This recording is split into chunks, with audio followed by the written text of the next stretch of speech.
As fronteiras da minha linguagem são as fronteiras do meu universo.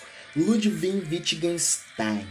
Importantes preocupações alfabetizantes e de letramento para com as palavras. Boa noite, meu nome é Rony Júnior e vamos continuar nossas prevenções alfabetizantes e de letramento. A ferramenta literária Bíblia Sagrada. Neste vídeo nós vamos compreender o porquê de ser de vital importância o manuseio do texto sagrado como ferramenta alfabetizante. Fundamentação em justificativas. Justifica-se o uso do texto sagrado como instrumento alfabetizante por dois motivos. O primeiro é de caráter pragmático, de economicidade, e o segundo é de caráter antropológico. O primeiro é de caráter pragmático, de economia e racionalidade. Trata-se da verificação de que todos nós temos a biblioteca Bíblia Sagrada em nossas casas.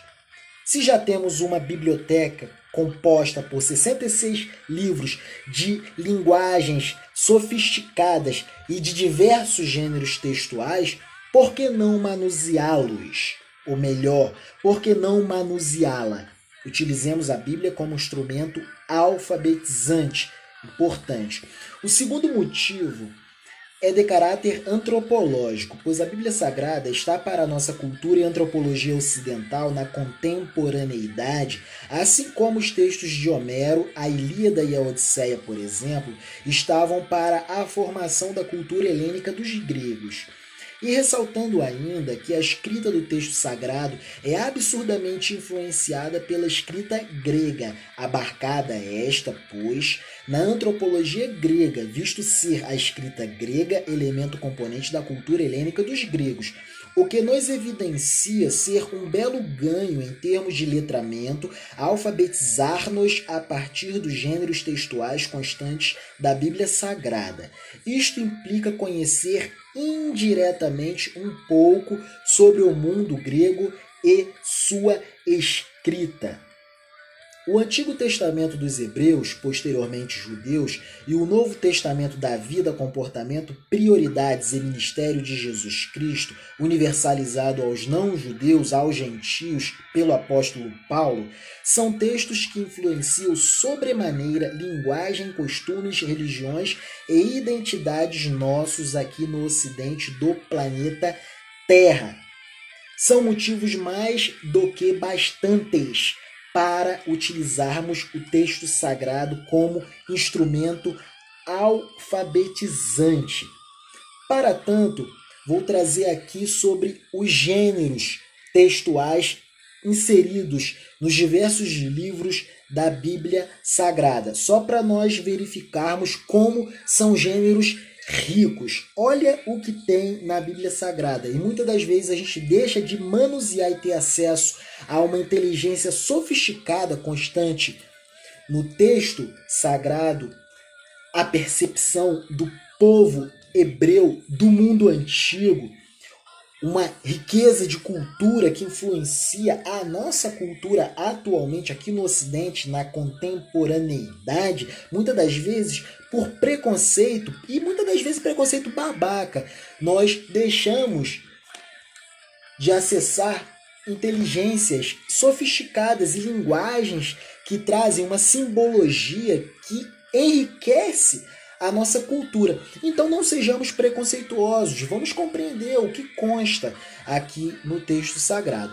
Vê-se, pois, que esta biblioteca base abarca vários gêneros textuais. Temos nela narrativas mitológicas, narrativas históricas, poemas em salmos de cânticos em salmos sapienciais de saberes superiores, provérbios em admoestações e aconselhamentos, poesias em relatos eróticos dos cantares do rei Salomão, o rei sábio filósofo, textos filosófico-existenciais dos Eclesiastes, vaticínios proféticos dos profetas maiores e dos profetas menores, os evangelhos da vida, comportamento, prioridades e ministério de Jesus, o Cristo de Deus, relatos e registros históricos dos Atos dos Apóstolos, as cartas do apóstolo Paulo aos não-judeus, aos gentios, universalizando, pois, os evangelhos de Jesus aos gentios, aos não-judeus, a carta aos hebreus de autoria desconhecida,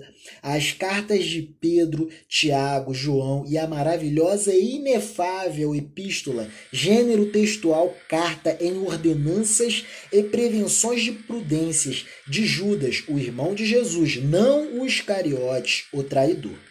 As revelações arquetípicas de modelagens estruturadoras do entendimento do apóstolo João, dadas a ele por Deus no livro do Apocalipse. Olha só, navegamos por diversos gêneros textuais. O mito da criação, que é a interpretação subjetivo-alegórica e arquetípica, é uma modelagem estruturante constante no pensamento do povo hebreu sobre a criação do mundo. A gente tem as narrativas históricas, nós temos salmos, que são poemas cânticos, nós temos cantares de poemas de diálogos, poemas em diálogos eróticos do rei Salomão, o rei sábio, filósofo.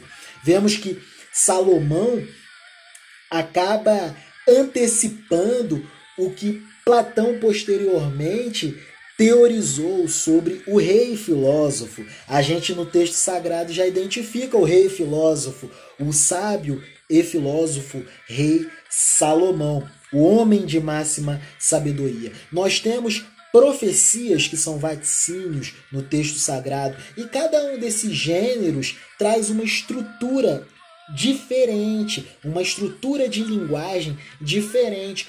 Então, alfabetizar-nos manuseando o texto sagrado é um ganho evolutivo, educacional e cultural muito grande.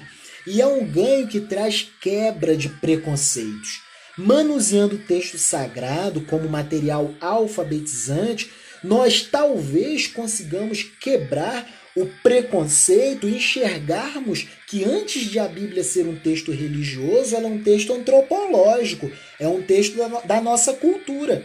Absorver as significações constantes no texto sagrado é entender mais sobre nós mesmos, é termos mais entendimento, mais bem adequado entendimento sobre a nossa própria identidade.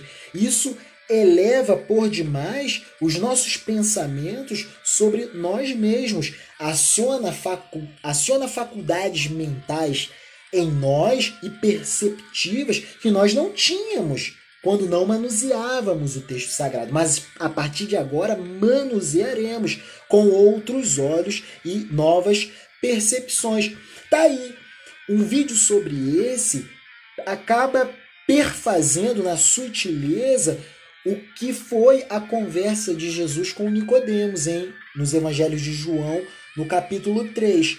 O nascer de novo, transformação de consciência, a gente pode trazer como aplicação prática para a nossa vida na contemporaneidade a partir do entendimento da alfabetização por intermédio através dos textos sagrados,